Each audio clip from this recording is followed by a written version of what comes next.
안녕하세요. 건강지킴이 닥터 MBC 황인찬입니다.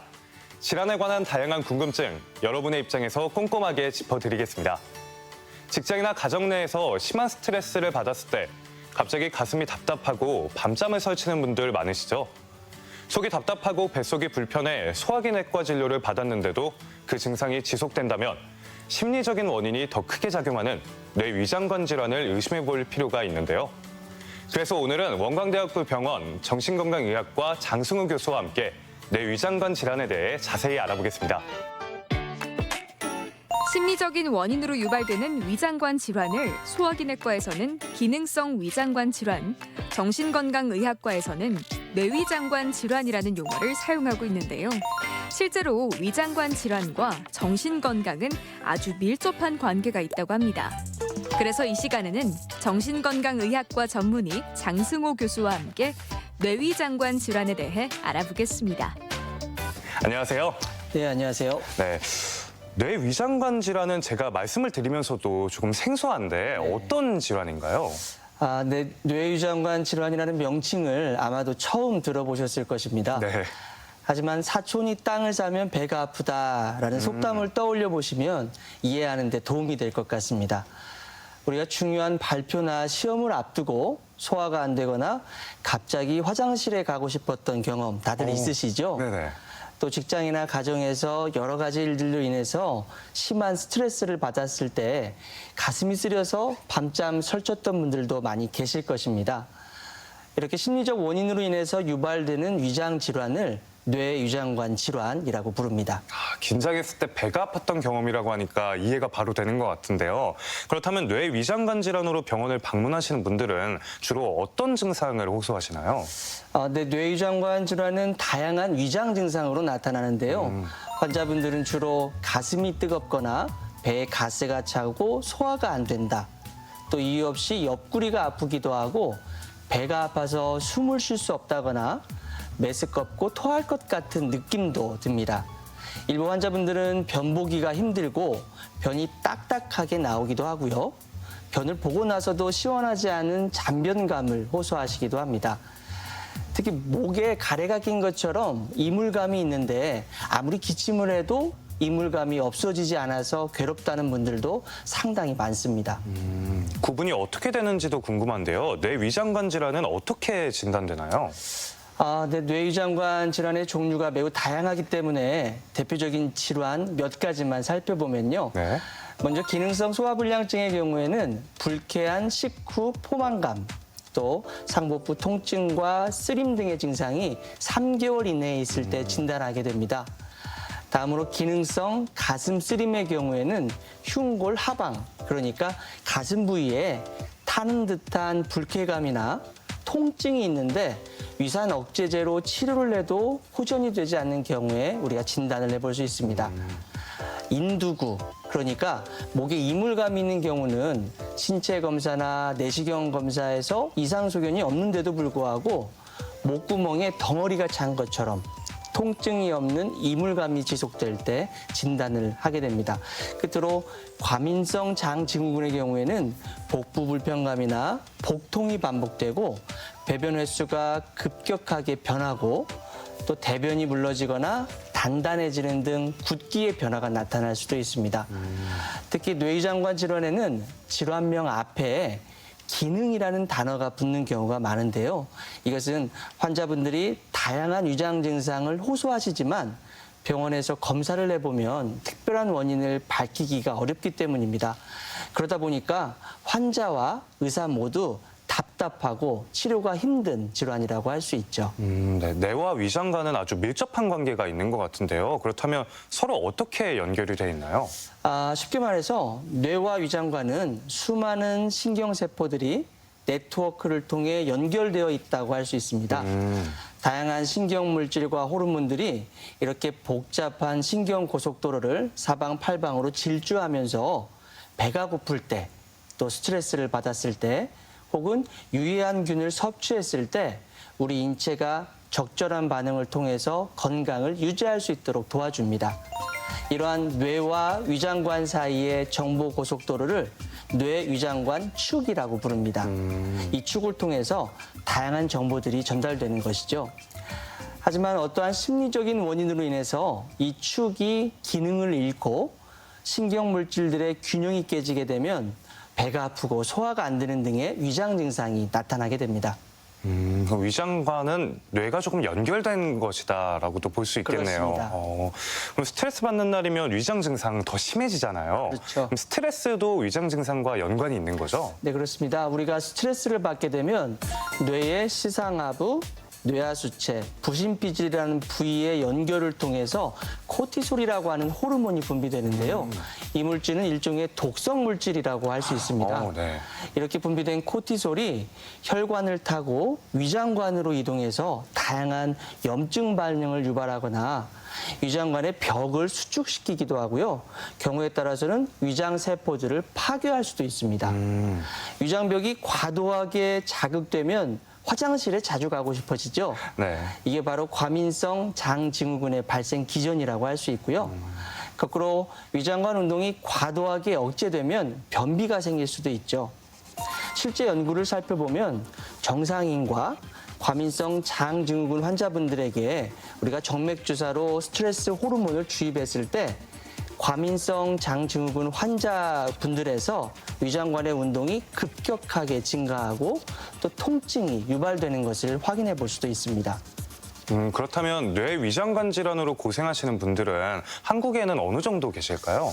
네, 뇌위장관 질환이라는 개념이 일반에 알려진 것이 최근의 일이기 때문에 정확한 유병률은 아직 보고되지는 않았습니다. 하지만 소화기내과에서 기존에 보고된 바에 따르면 과민성 장증후군의 경우에는 우리나라 전체 인구의 약 27% 정도. 높네요. 또 그렇죠. 기능성 소화불량증의 경우에는 약 25%까지도 경험하는 것으로 알려져 있습니다. 물론 이러한 결과는 심리적인 원인을 고려하지 않고 주로 내과적인 검사만으로 평가한 것이긴 한데요. 하지만 이 중 상당수의 환자분들은 뇌위장관 질환에 해당할 것으로 보고 있습니다. 상당히 많은 분들이 경험하고 계시다는 게 다시 한번 느껴지는데요. 저는 해당 없는 얘기지만 직장 내 스트레스도 위 내장관 질환과 연관이 될 수도 있겠어요. 네, 다행이신데요. 최근 사회적으로 큰 문제가 되고 있는 직장 내 과로나 대인관계 갈등으로 인해서 직무 스트레스가 상당히 심각하죠. 네. 이에 따라서 뇌위장관 질환의 발생 위험도 더욱 높아지고 있습니다. 실제로 저희 병원에서 소방공무원분들 1,200여 분을 대상으로 뇌위장관 질환과 심리적인 건강 상태를 조사했었는데요. 조사 결과 일반 인구에 비해서 소방공무원분들에서 소화불량이나 가슴 쓰림 같은 뇌위장관 질환의 유병률이 월등히 높았습니다. 특히 이러한 증상들은 직무 스트레스, 그중에서도 위험한 근무 환경이나 교대 근무, 또 적절한 보상 같은 요인들과 매우 밀접한 연관이 있었습니다. 네, 직무 스트레스가 올라갈수록 더욱더 많이 발병된다고 하니까 그렇습니다. 걱정이 되기도 합니다. 그렇다면 뇌위장관 질환을 어떻게 진단하는지도 궁금한데요. 이게 어느 정도부터 질환으로 볼 수 있는지 그런 부분이 궁금합니다. 네. 뇌위장관 증상으로 고생하시는 분들은 먼저 가까운 내과 병원을 방문하셔서 네. 내과 전문의 선생님들의 진료를 받으셔야 합니다. 정확한 문진과 혈액 검사 혹은 내시경 검사 등을 시행하시고 신체적인 이상이 없다는 것을 먼저 확인하셔야 합니다. 만약 위장관에 염증이나 궤양 같은 병변이 발견된다면 해당 증상을 우선적으로 치료하는 것이 무엇보다 중요합니다. 다만 내과적인 검사에서 이상 소견이 발견되지 않거나 혹은 내과적인 치료에도 불구하고 이런 증상이 지속된다면 우리가 심리적인 원인을 평가해 봐야 하죠. 그렇다면 심리적 원인은 이게 정량적으로 딱 확정적으로 체크가 되는 게 아니다 보니까 검사하는데 어려움이 있을 것 같은데요. 어떻게 평가하나요? 네, 사실 뱃속이 불편한데 뇌위장관 클리닉에 방문하시라고 하면 이해가 잘 안 되실 겁니다. 네네. 저도 뇌위장관 클리닉을 운영하면서 환자분들께 이런 치료가 있다라는 것을 설명하는데 매번 상당한 시간을 할애해야만 하는 실정입니다. 우선 저희 클리닉에서는 환자분들께 뇌위장관 질환에 대해 자세하게 교육을 해드립니다. 뇌위장관 질환은 이 질환에 대해서 잘 알아야 빨리 나을 수 있는 병이기 때문입니다. 그다음 정신의학적인 면담을 진행하는데요. 필요시 전문적인 심리검사나 신경생리검사 또 CT나 MRI 같은 뇌영상 검사를 시행해서 심리적인 문제들에 대한 보다 전문적이고 정확한 평가를 통해서 뇌위장관 질환을 진단하게 됩니다. 단순히 약물을 복용한다고 낫는 질병은 아닌 거네요. 그렇죠. 뇌위장관의 질환 원인이 되는 심리적인 문제들도 많이 있을 것 같습니다. 네, 그렇습니다. 환자분들과 면담을 해보면 겉으로는 건강해 보이고 근심 걱정 없이 즐거워 보이는 분들도 살아오면서 경험했던 여러 가지 어려움들을 토로하시는 스트레스들이. 분들이 많습니다. 네. 그렇죠. 특히 어렸을 때 부모님이나 형제 그리고 친구들과의 관계나 성장 과정에서의 학대나 방임 또 최근의 스트레스 사건들에 대해서 정확한 평가가 필요합니다. 심리적인 원인으로는 건강에 대한 과도한 걱정이나 불안이 가장 중요하고요. 또 가족이나 친구, 주변 동료들이 이 환자의 위장 증상에 대해서 얼마나 이해하고 또 지지해 주는가를 나타내는 측면이라고 할 수 있는 사회적인 지지도 대단히 중요합니다.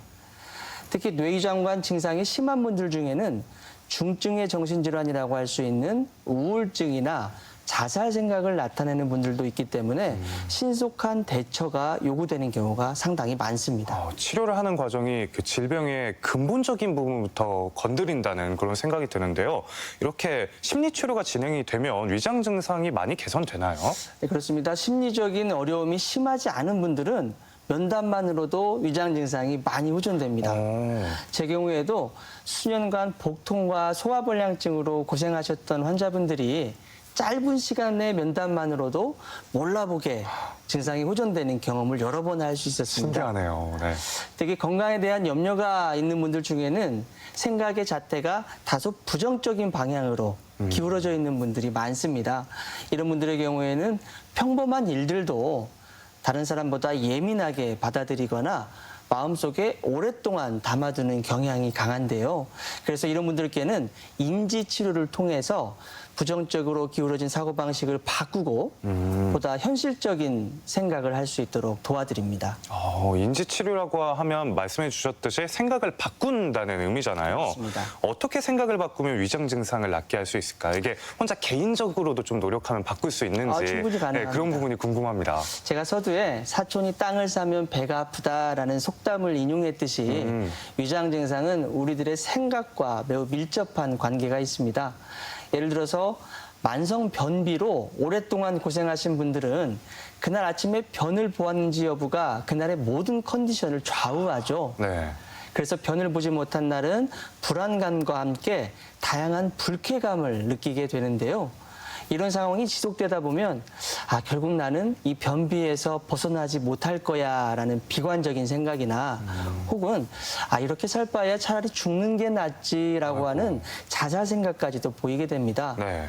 그래서 이와 같이 특정 상황에서 의도치 않게 떠오르는 생각들을 우리가 자동 생각이라고 하는데요. 인지치료에서는 이렇게 위장 증상에 대한 자동 생각이 떠올랐을 때 어떻게 대처해야 할지를 반복적으로 연습을 해서 위장 증상에 대한 잘못된 생각들을 바꿔나가게 됩니다. 네, 이런 심리적인 접근과 함께 약물 치료가 병행되면 더 좋은 경우도 있겠죠? 네, 그렇습니다. 수면장애나 우울감, 또 불안이 심하신 일부 환자분들에서는 약물 치료가 도움이 될 수 있습니다. 정신과 약물이라고 하면 여전히 두려워하시는 분들이 많으시죠. 네, 거부감 느끼시는 분들 그렇죠. 많으신 것 같습니다. 하지만 적절한 약물 치료를 통해서 수면의 질을 높이고 불안을 낮추기만 해도 위장 증상은 훨씬 좋아집니다.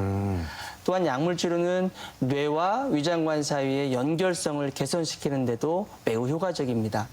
결국 심리치료와 약물 치료를 적절하게 시행해야만 환자분들의 위장 증상을 호전시키고 또 심리적인 안정을 찾는 데 도움을 드릴 수 있습니다. 그럼 뇌위장관 질환 치료에는 주로 어떤 약물들이 사용되나요? 네, 우선 위장 증상에 대한 잘못된 생각이나 강박적인 행동들은 주로 뇌의 앞부분인 전두엽의 기능이 저하되었을 때 발생할 수 있습니다. 그래서 이때는 SSRI라고 하는 뇌에서 세로토닌을 증가시켜주는 약물이 효과가 있습니다. 증상이 심할 때는 소량의 항정식병 약물을 쓰기도 합니다. 또한 자라보고 놀란 가슴, 소뚜껑 보고 놀란다는 말처럼 네. 위장의 작은 자극에도 심하게 불편감을 느끼시는 분들이 있는데요. 이분들은 뇌에 편도라는 부위가 과도하게 활성된 경우가 많습니다. 그래서 이때는 항불안제가 도움이 될 수 있습니다. 또 위장관의 통증은 우리 척수를 통해서 뇌에 전달이 되는데요. 우울감이나 불안이 심하면 이 척수에서 통증을 억제하는 과정이 제대로 발휘되지 못합니다. 그래서 과도하게 통증을 느끼게 되죠. 이때는 노르아드레날린이라는 신경물질을 증가시키면 통증을 조절할 수가 있는데요. 그래서 이를 위해서 SNRI나 TCA 같은 약물이 흔히 사용됩니다. 끝으로 불안을 줄이는 효과와 함께 직접 위장관에 작용해서 위장관을 부드럽게 만들어주는 약물도 있는데요. 대표적으로 부스피론이라는 약물은 소화불량증을 개선시키는데 매우 효과적인 약물입니다. 결국 환자분들마다 호소하는 증상이 다르고 또 그 원인도 다양하기 때문에 약물 치료에 있어서는 맞춤형 치료가 대단히 중요하다고 하겠습니다. 네. 일반적으로 장 건강을 챙기기 위해서 많은 분들이 유산균 챙겨 먹잖아요. 그럼 네. 유산균을 챙겨 먹는 행위도 뇌 위장관 질환에 도움을 줄 수 있을까요? 네, 유산균은 여러 연구를 통해서 장 건강 개선과 면역 반응의 향상, 그리고 콜레스테롤 감소 같은 다양한 효과가 알려져 있습니다. 특히 위장 증상이 있는 분들의 경우에는 복부 불편감을 없애고 배변 활동을 강화하기 위해서 많이들 복용하시는데요. 최근에는 이러한 유산균이 뇌 건강에 이로운 신경물질을 만들고 또 뇌의 면역력을 증가시킨다는 보고가 증가하고 있습니다. 그래서 적절한 유산균의 섭취는 위장 증상뿐만 아니라 뇌 건강까지 두 마리 토끼를 다 잡는 데 도움이 될 수 있습니다. 다만 유산균의 종류에 따라서 효과나 부작용이 다양하기 때문에 복용 시에는 꼭 전문가와 상의하시는 것이 좋겠습니다. 네, 오늘 뇌 위장관 클리닉을 처음 접하면서 정말 새로운 치료법이다라는 생각이 들었는데요. 하지만 그럼에도 불구하고 우리나라에서 아직은 흔하지 않은 이유는 뭘까요? 네, 안타깝게도 뇌위장관 증상으로 고생하시는 분들께 많은 도움을 드리지 못하는 것이 현실입니다. 여러 가지 어려움이 있겠지만 우선 뇌위장관 질환의 경우에는 각 진료과 간의 학문적인 교류나 환자에 대한 지속적인 토론이 필요한데요. 현재 우리나라 의료 현실에서는 쉽지가 않습니다. 미국의 경우에는 이런 뇌위장관 질환만을 치료하는 전문 병원이 많이 있고요. 여기에서는 정신건강의학과 전문의와 또 소화기내과 전문의가 통합 진료를 시행합니다. 그래서 향후 우리나라도 이러한 통합 진료에 대한 많은 관심이 필요합니다. 둘째로 정신건강의학과 진료에 대한 환자분들의 두려움인 것 같습니다. 뇌위장관 질환으로 고통받으면서도 정작 그 원인을 찾고 치료하고자 하는 이런 진료에 대해서 거부감을 느끼시는 분들이 여전히 많습니다. 따라서 정신건강의학과 진료에 대한 이런 색안경들을 빨리 벗을 수 있으면 좋겠습니다. 인력 교류의 시스템도 문제가 되고 아직은 정신질환적 접근을 두려워하시는 분들도 이렇게 좀 많으신 것 같습니다. 일상생활 속에서 뇌 위장관 질환을 예방하기 위한 방법이 있다면 어떤 게 있을까요? 네, 무엇보다 뇌 건강을 유지해야 합니다. 우선 잘 드시는 것이 중요한데요. 우리 뇌는 수천억 개의 신경세포가 서로 연결되어서 그 기능을 발휘합니다. 그래서 뇌 신경세포가 잘 작동하려면 활성산소를 막아야 하고 염증 물질도 쌓이지 않아야 하죠. 이를 위해서는 생선이나 견과류, 과일, 또 오메가3 같이 항산화 효과가 뛰어난 음식들을 골고루 섭취하는 것이 중요합니다. 두 번째는 운동인데요. 운동을 하면 뇌 안에 들어있는 뇌척수액이라는 물이 순환을 하면서 뇌 속에 쌓여있는 독성 물질들을 쉽게 말해 물청소를 합니다. 그래서 적어도 일주일에 3회 이상, 한 번에 30분 이상씩 운동복이 젖을 정도로 꾸준히 걷는 것이 뇌위장관 질환을 예방하는 데 도움이 될 수 있습니다. 네, 뇌 위장관 클리닉은 전국에서도 대단히 특색 있는 클리닉인 것 같은데요. 다른 지역에서도 많이 찾아오시죠? 네, 사실 전북권은 수도권과 거리가 가깝기 때문에 우리 도민분들이 서울 대형 병원에서 치료를 받는 경우가 많죠. 네. 그래서 지역 의료 발전을 걱정하시는 분들도 많으신데요. 도내 병원에서도 소화기내과와 정신건강의학과의 통합진료라는 새로운 치료 패러다임을 제시하고 있고요. 주요 의학회나 언론사를 통해서 훌륭한 치료 성과가 보고되면서 최근에서 전국 각지에서 환자분들이 찾아오고 계십니다. 특히 서울에 있는 소위 빅5 병원까지 방문하였지만 호전이 되지 않아서 찾아오신 분들이 많다는 것이 특색이라고 할 수 있겠습니다.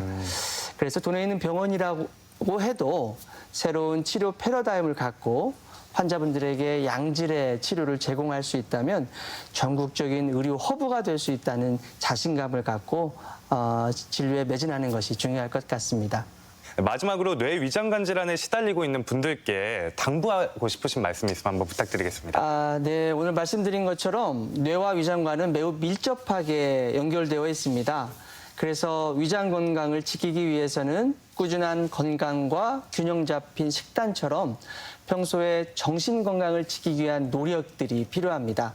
하지만 이러한 노력에도 불구하고 소화가 안 되거나 설사나 변비가 지속되는 등 위장 증상으로 고생하시는 경우, 특히 내과적인 치료에도 불구하고 별다른 호전이 없는 분들은 뇌위장관 질환을 꼭 의심해 보시고 전문가를 찾아서 적절한 평가와 진료를 받아보시면 좋겠습니다. 네, 이 시간에는 정신건강의학과 전문의 장승우 교수와 함께 뇌위장관 질환에 대해서 알아봤습니다. 네, 오늘 말씀 감사드립니다. 고맙습니다.